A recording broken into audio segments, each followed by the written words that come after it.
ஆண்டவர் நம்மளை பத்தி என்ன சொல்றாருன்னு ரொம்ப ரொம்ப முக்கியம். ஒருவேளை உங்களோட வீட்டில் உங்களை உதவாக்கறன்னு சொல்லலாம், யூ ஆர் யூஸ்லெஸ் அப்படின்னு சொல்லலாம், உங்களை முட்டாள்னு சொல்லலாம், நோ யூஸ்ன்னு சொல்லலாம், உன்னால எந்த பிரயோஜனமும் இல்லைன்னு சொல்லலாம். அதெல்லாம் தூக்கி மண்டையில வைக்காதீங்க. ஆண்டவர் உங்களை பார்த்து சொல்றாரு, you are so precious to my eyes, you are so beautiful in my eyes.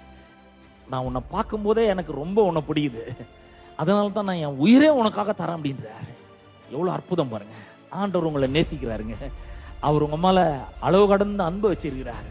மற்றவங்களுக்கு எப்படியோ, ஆனா ஆண்டவருக்கு நீங்க ரொம்ப பிரியமானவர்கள். அவர் சொல்றாரு, என் பார்வைக்கு நீ அருமையானபடினாலே நீ கனம் பெற்றாய், ஐ ஹானர் யூ அப்படின்றாரு.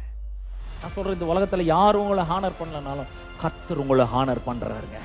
அவருடைய பிள்ளைன்ற ஒரு கனத்தை மரியாதையை உங்களுக்கு தந்திருக்கிறார். இந்த உலகத்துல உங்களுக்கு யார் மரியாதையை கொடுக்கலனாலும் சரி, ஆண்டவர் உங்களுக்கு மரியாதையை கொடுக்கிறார். ஆண்டவர் உங்களுக்கு கனத்தை கொடுக்கிறார். அவர் சொல்றாரு, நீ என் பிள்ளை, யார் நேசிக்கலனாலும் பரவாயில்ல, நான் உன்னை ரொம்ப அதிகமா நேசிக்கிறேன் அப்படின்ற. என்ன மாதிரி ஒரு அன்பு பாருங்க.